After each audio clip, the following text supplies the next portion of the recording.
Yep. No doubt about it. This is most definitely an empty matchbook. No more matches in this one. Out of matches. Well, I guess that just proves I'm matchless. But I'm not maskless. Hello, my fellow weirdos. Welcome back to the library at Horror Hotel. Come on in, and thank you for stopping in to see me here at Horror Hotel every week. And by the way, I should also, if I haven't already, I should say thank you to Chris Russell for this very cool Cthulhu candle. Thank you to the very cool Isaac Bozino, who created this little guy. Thank you to Isaac for that. And thank you to all the folks at MaskFest who awarded Laura and me the MaskFest Hall of Shame. No, wait a minute. Hall of Lame? Well, whatever that is, you know. That award back in the year 2018. Thank you to all those folks. And thank you to the humans who keep sending me cool things like scary artwork and stuff. We're going to talk about that at some point in the near future too. But unfortunately, the year 2025 brought with it some sad news. It was then, early in 25, that it was announced that Zagone Studios, one of the most influential and inarguably popular mask manufacturers of all time, in business for 50 years, because back when they started out they were called Be Something Studios. That was in the 1970s. Later they became Zagone, but it was always the same family of humans and humanoids calling the shots, and a lot of the same artists working there over the years.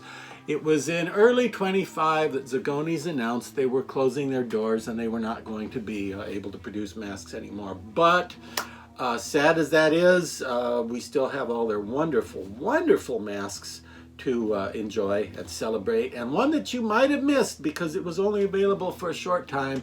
And I don't know if you'll be able to find one easily or not. You can shop around online, ask around in the mask groups and the mask pages, but I think it's worth your attention. I think it's worth seeking out because of the way he's shrieking out. This guy, who is he? He's called Igor the Zombie. I-G-O-R. Now, Igor, as played by Bela Lugosi in the old Frankenstein movies, in the classic movies, that was spelled Y-G-O-R. But in all the movies that came later that used characters named Igor, it was usually spelled with an I. So this is I-G-O-R, the zombie. Now, what's the deal with him? Well, he's got green hair, which means he could have fallen into the same vat of chemicals that dyed the Joker's hair green. He doesn't remember. But anyway, as you can see, it's easy to remember that spelling, by the way, because you just say Igor with an I. See, and there. Anyway, if you think he looks familiar, let me point out to you where he came from inspiration-wise. This is an old issue of a monster magazine from the year, hang on, from what year? 1966. Wow, that is an old one. This is an old monster magazine from 1966, and as you can see, that ugly face on there looks a lot like this mask. Now, what is he? He's not actually from the movie City of the Dead in Great Britain, released in the United States as Horror Hotel. Hey, that's where I live. He's not actually in the movie, but he was created back in 1959, 1960 to serve as a sort of emblem of the movie Horror Hotel. So he's on the poster art. So over the years, there were different posters and different video boxes and so forth and so on that used this face. And it's such a good scary face with its big stretched open mouth and its one googly eye and its green lumpy skin. It's such a great face. It was ripped off or reused by other movies later on, including I Drink Your Blood. If you see posters for I Drink Your Blood, sometimes they had this guy on them. But looking in here at this 1966 magazine, you see right here, Horror Hotel. There's an article on Horror Hotel. And one thing I thought was interesting, you might not, but I'm going to tell you anyway.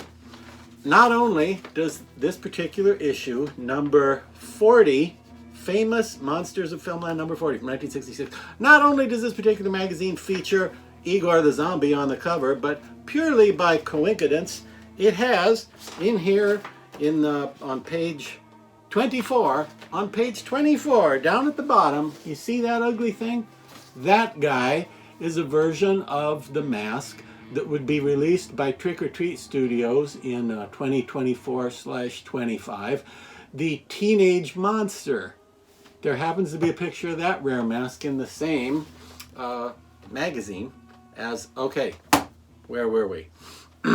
Igor the Zombie, based on Horror Hotel, is green, and there are hands. They came out with green hands they're not claws like werewolf hands. They're just, round-fingered, and they have green fur on the backs of the wrists coming up. Is very cool. But this guy sold for around $70, I think. Although you could get them for less at the time. It might cost $1 million for one now, I don't know. But you could get these for around $60 to $70. And they also came out with a cheaper alternative, I think sold for more like $40, that was just a face mask only and did not have a fur piece. And instead of this whole back, it just has an elastic strap across the back, which unless you want to look like you're wearing a mask, you'd want to wear that with a hoodie, right? Pull the hood up, and then you could be Igor the Green Zombie. And Igor the Green Zombie does need those hands. He does. Those hands are genius for him, and if you can't find a pair, well, you can probably find some sort of green monster gloves that are close. And as you can probably tell, this eye hole is just cut out for regular mask style vision, and the paint is beautiful on these. I did not do anything to this mask. It actually showed up looking this amazingly detailed. All this detail on the eyeball and on the lumpy skin and the drippy stuff on his teeth, and it's all there. And I did not do anything to enhance this one. He's just this awesome out of the package. What a cool mask. And the green hair makes it unique and makes it fun. And obviously you could wear most anything with him at the haunted house or haunted attraction, whatever you're haunting. You could wear zombie, traditional torn up, dirty, shredded kind of zombie clothes like he was buried in. Or you could wear a black hooded robe like a Reaper type character, or whatever you like, depending on what his function is at the haunted establishment. I think I would use him as a bellhop. Put him in the bellhop outfit. I think he'd be good for that. Anyway, you do want to look for one of these, and it is with great sadness that I report that it looks like there aren't going to be any more Zagone masks, except for the ones that maybe get picked up by Trick or Treat, or possibly somebody else who might take over some of those molds and produce more masks later on. But until we meet again, I'm going to go back to reading this magazine and see what's coming out new in 1966. You never know, I may want to travel back in time and watch some.